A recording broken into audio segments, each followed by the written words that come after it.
Join us now after just moving into third to Clemson's all-time record for career snaps from scrimmage, senior offensive lineman Blake Miller. I'll go with questions whenever you're ready. Obviously, you played well Saturday, but when you hear outside people say, man, the offensive line is very good, they're not playing well, how do you take that, and then how do you, kind of keep your group's confidence up? Honestly, I appreciate that you said that, but about me personally. But I still feel like there's things out there that I need to do better to help the team. There's always things to clean up, and kind of to answer your question in totality for the O-line, I'd say it's the same thing. Win or loss is address the things that we didn't do well at and the things that we need to improve at, and then continue to polish the things that we did do well at. Because every game there's going to be good and bad. Just sometimes there's more good, sometimes there's more bad. So I think just having I think we do have a constant process of, addressing areas that we need to improve, and then also, too, looking at areas we did well on and continuing to excel in those. So what are the areas that you guys look back on, guessing you're going to say after that, do better? I'd say, as a unit, just kind of executing better, especially in the run game, to be able to get that going. I think that, guys just being able to sustain blocks, myself included, and really hammer on those double teams when we get a chance. I think that, that lends itself well to being able to run the ball effectively and, ultimately impacting the game in a big way. What's the key to some of those short yardage situations specifically? Because Dabo kind of highlighted that as a frustration that y'all couldn't get those. Yeah. Obviously, it's frustrating because, they kind of put it on us, and, we try and take pride in that and being able to, be the ones that, the team puts it on our back and we can go out there and get it. So that's frustrating to us. But I think that just, kind of understanding that short yardage is a little different than open field, like in how defenses are going to behave, and, making sure that, we know that, because it's very easy to short yardage, you're amped up, you want to go out there and you want to hit the guy as hard as you can and get movement. Sometimes, teams are going to play straight, but sometimes guys are going to move around. Sometimes, if you're just running off the ball as hard as you can and guys move around, like, you're not going to go and hit anyone, you're going to throw a no-hitter and you're not going to help the team. So I think that just, being a little more dialed into kind of understanding how they're going to play it, and really just kind of refocusing your mind in those big moments to, not let the moment speed you up, but just play your game. Like, how would you assess Brayden so far? Just gets kind of burn fire of BC, gets another start back home. Just how have you seen him kind of grow? Yeah, I'm really happy for Brayden. I think he's done really well for us. I really appreciate, too, that he's always open to feedback, from whoever, whether it's me, Tristan, Walker, Collin, anyone. He's always open to feedback, and he's always asking us questions, and I think that, is going to lend itself well for him, and, him having a very, very good career here. So I'm excited for him. Or things that, what kind of questions is he asking? He's really not afraid to ask any question, whether it's, how his set should look, how, if his first set is where it needs to be, if he should be flatter on his set, more on an angle. I guess, like, asking us how we approach certain blocks in the run, asking us about schematic stuff, and, what greater things about the defense are going to tell you about what the D-line's going to do. He's really, he's not afraid to ask questions, and the questions he asks are good ones.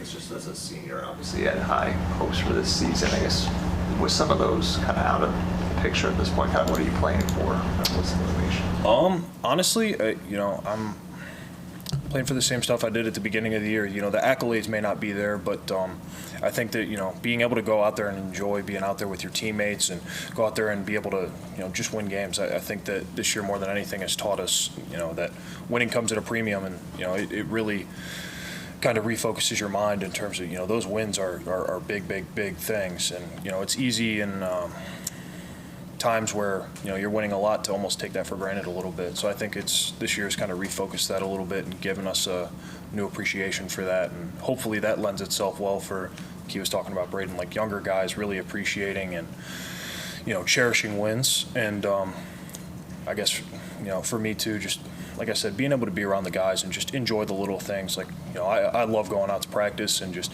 seeing everyone out there. And, when a guy who's hurt comes back in, like, I love seeing that. Just being out there with, friends and going out there and executing and just enjoying the moment.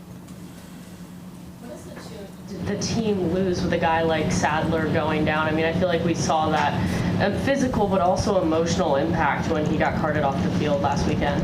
Yeah, I think that, obviously as an O-line, like, we're we're a unique unit in that, you know, we kind of need to play as one. So with that said, I feel like we're a very, very close-knit unit, and seeing any guy on the team go down like that is, you know, a really scary thing. You know, when you see that, you know, flatbed or whatever it is come out, and you see them like have to drive anyone off the field, that's a really scary sight. But especially with him being a fellow O lineman, he's my roommate, so, you know, even more so.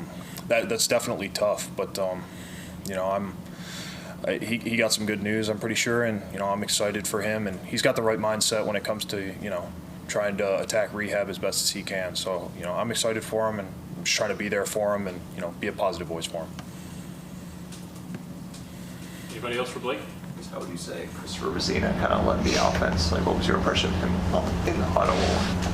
I honestly, I was incredibly proud of CV with, you know, how he played, but also how he conducted himself. I think that the way that he just immediately stepped in, and he was very thankful to us for, you know, just having so much belief in him, but also too, he exuded confidence, which is awesome. I feel like as a guy who hadn't played like a ton, stepping in there, it could be a little bit daunting, but I think he did a great job of immediately making his presence felt and, you know, exuding that confidence, because it's contagious.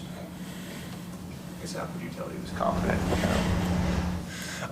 I think that just the way that he talked, like he had a, you know, very strong inflection in his voice, and then also too, there's just, I don't know, there's just this weird kind of feeling you get. Like I said, it's contagious. You can tell when someone's nervous, and you can tell when someone's confident, even if it's, you know, unspoken. Like he just came in there and immediately, you know, he just commanded the huddle, he commanded the line, and it was awesome.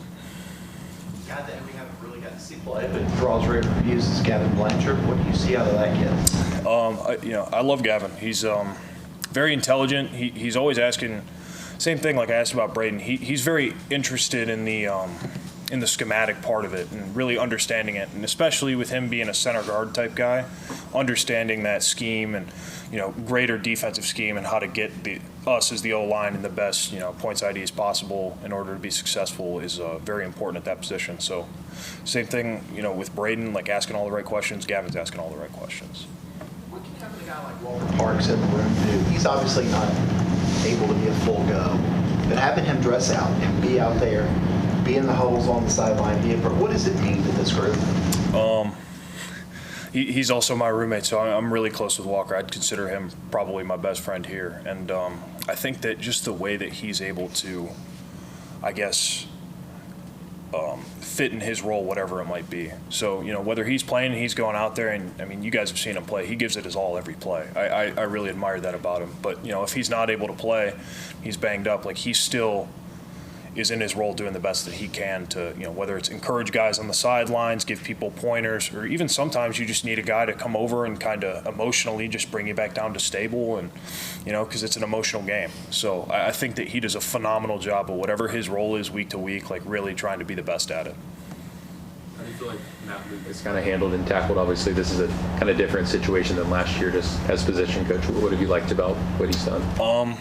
Honestly, I've liked that he stayed the same person. I think it's very easy to, in good times, kind of get an ego about you, and in bad times, kind of start pointing the finger or becoming a different person, and that's not been the case with him. He's been the same person day in and day out, and, you know, practice week 1 looked nothing different than, you know, this past practice, because he's always bringing the same intensity and same fight and tenacity, but also, too, just being that same genuine person with you. And that's one thing I really appreciate in, you know, a coach, player, teammate is just someone who's genuine and honest with you. And I think that he's, you know, just kept that.